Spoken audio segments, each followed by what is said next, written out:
রাসূল বলেছেন কানা ফি বনি ইসরাইল, বনি ইসরাইলের মাঝে একজন লোক ছিল, রাজুলুন এক লোক ছিল, কানা গনিয়া, সে বড় ধনী ছিল। কি পরিমাণ ধনী? বর্তমান হিসাব অনুযায়ী 50 থেকে 60 লক্ষ টাকা সে প্রতিদিন প্রতি রাত্রে জিনার কাজে ব্যবহার করে। 50 থেকে 60 লক্ষ টাকা, 1 টাকা আর 2 টাকা না। তো একদিন এক মহিলা নিয়ে আসে। এক মহিলা আনার পরে মহিলাকে বলতেছিল, থাকো তুমি এখানে, তুমি সিনার প্রস্তুতি নাও, আমিও সিনা করার জন্য প্রস্তুতি নিয়ে আসছি।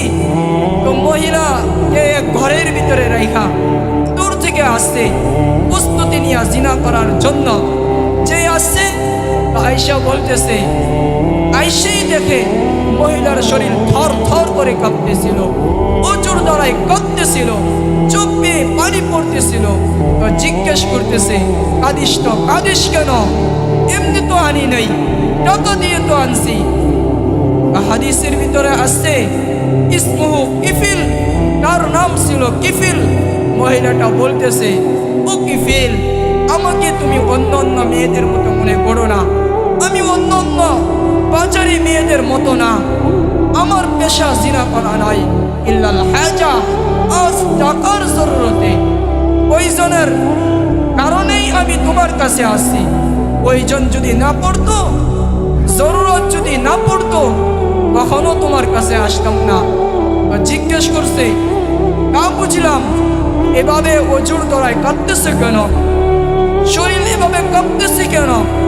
মহিলা বলতেছে, শোন, জীবনে কোনোদিন আমি জিনা করিনি, মা জানাইতু ক্বাবলাহু ওয়ালা বা'দা, এর আগেও কোনোদিন জিনা করি নাই, পড়েও না, আশাও নাই। আজ বিপদে পড়ে টাকার মুখাপেক্ষি হয়ে তোর কাছে আসছি। বাকি এখন দিলের ভিতরে ভয় লাগতেছে, দুনিয়ার মানুষের চোখে তো কাপড় দেওয়া যাবে, দুনিয়ার মানুষ তো দেখবে না বটে, কিন্তু আলাম ইয়ালাম বিআন্নাল্লাহ ইয়ারা, আরে আমার মালিকের চোখে পর্দা দিব তো দেখবো কি করে? মালিক তো এমন, ইয়ালামু খাইনাতাল আয়ুন ওয়া মা তুখফিস সুদূর, সব কিছু জানেন।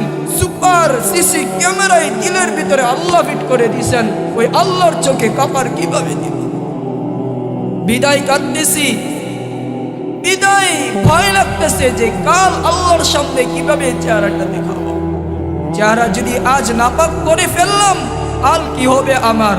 কথা শুনতে দেরি কিফিলের দিল ফাইটা কান্না আসতে আয়দা দিয়া বলতেছে, বোন যা যা যা, হিয়া হাদিয়াতুল্লাহ, যা দিলাম তোকে টাকার বস্তা, সব কিছু তোর জন্য হাদিয়া, 1 টাকাও ফেরত নিব না, তওবা করতেছি, লান আউদ আবাদা। ভাই তুই একবার জিনা করার কারণে এত ভয়, জিনা করো নাই, শুধু আসত এই কারণে এত কান্না। আমি তো প্রতিনিয়ত জিনা করি, প্রতি রাত্রে 50 থেকে 60 লক্ষ টাকা এই কাজে ব্যয় করি, আমার কি হবে? আমি রবের সামনে এই চেহারা দেখাবো তো দেখাবো কি করে?